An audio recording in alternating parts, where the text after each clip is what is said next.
Hi, I am Jessica. Our first episode was Grammar War. That was conducted by Elena and Josh, and the link is available in the description. They will continue all episodes.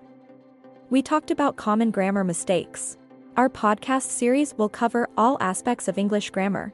We have 120-minute topics, and the series will consist of 300 episodes. So, we welcome you to listen to all of them. Today is our second episode, Grammar War 2. In today's Grammar War, we will discuss the present simple tense.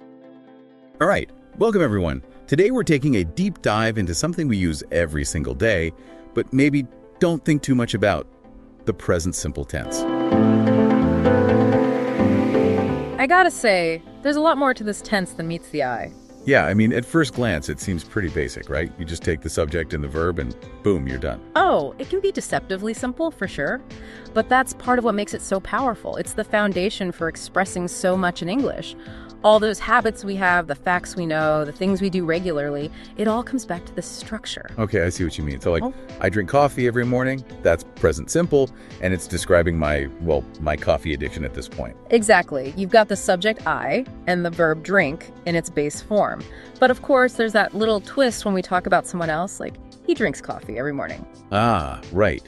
The S we add for third person singular. He, she, it. They all get that S tagged onto the verb. And that tiny S can cause a lot of confusion. Even native speakers sometimes slip up.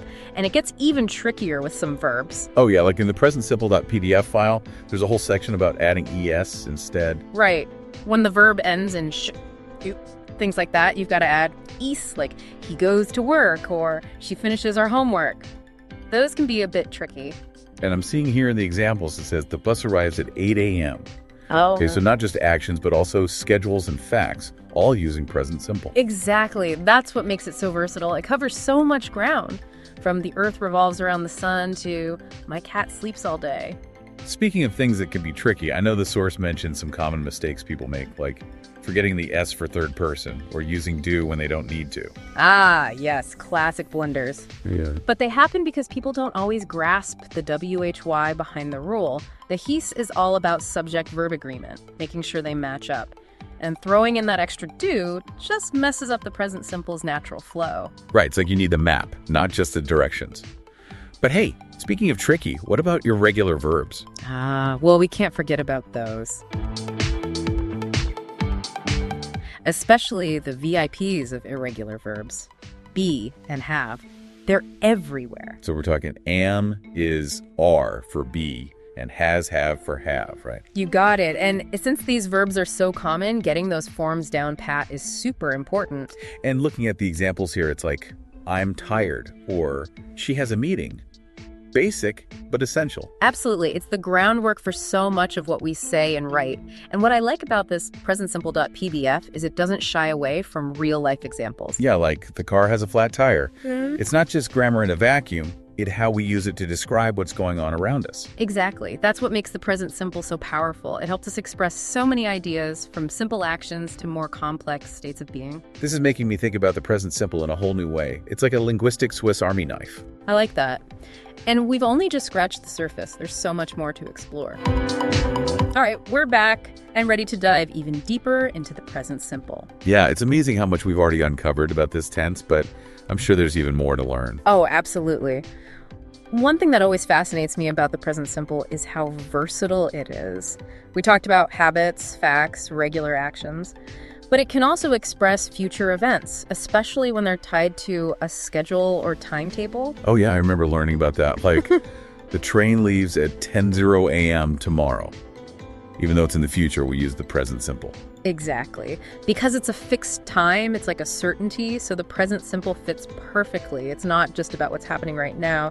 It can stretch into the future as well. It's like it has a secret life beyond describing the present moment. It really does. And, presentsimple.pdf touches on another really interesting aspect: adverbs of frequency. You mean like always, often, sometimes, never? Those guys, I remember learning about those, but haven't thought about them in a while. Well, they're super important because they add so much detail and nuance to our sentences. Like, think about the difference between saying, I eat breakfast and I always eat breakfast. Oh, for sure. The adverb makes it clear that it's a habit, not just a one-time thing. Exactly. And remember, there are rules about where they go in a sentence. Yeah, I think they usually come before the main verb, right?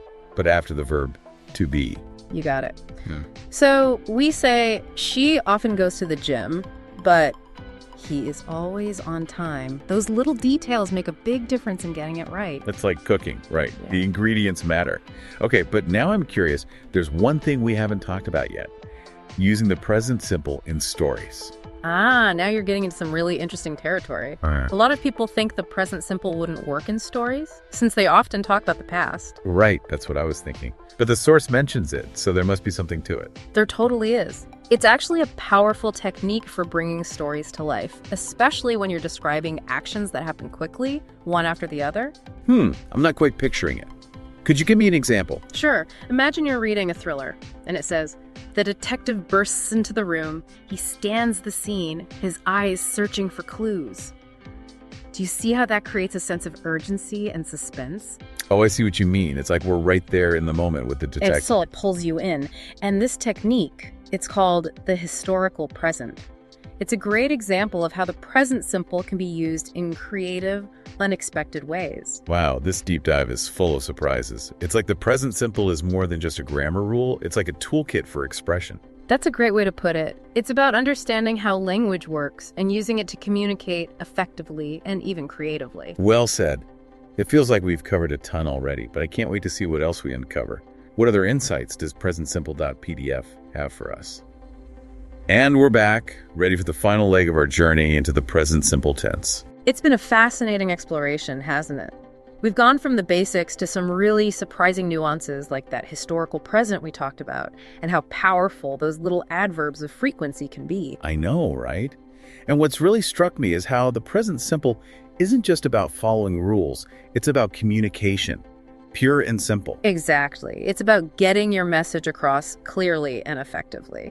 And I think that brings us to the most important question. How can our listeners actually use all this knowledge in their own lives? Yeah, that's the big one. It's great to understand the theory, but how do we put it into practice? Well, I think presentsimple.pdf has given us a fantastic starting point with all those examples and clear explanations.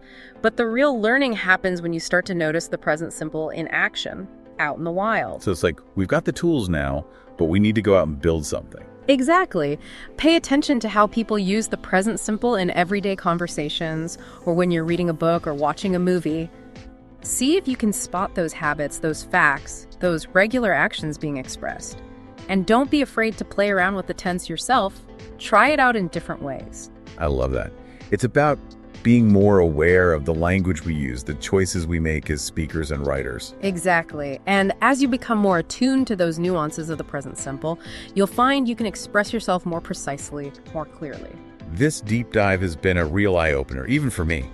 I thought I was pretty good with grammar, but you can always learn more. Right. That's the beauty of language. It's always evolving, always full of surprises. There's always something new to discover. So as we wrap up, is there one key takeaway you'd like our listeners to remember about the present simple? I'd say it's this. Don't underestimate the power of this seemingly simple tense. It's the foundation for so much of how we communicate, and truly mastering it can make you a much more effective communicator. Well said. And on that note, I want to thank everyone for joining us on this deep dive into the world of the present simple. It's been a pleasure exploring this with you. And to all our listeners, keep learning, keep practicing, and keep discovering the beauty and power of the English language. Until next time, happy grammaring, everyone.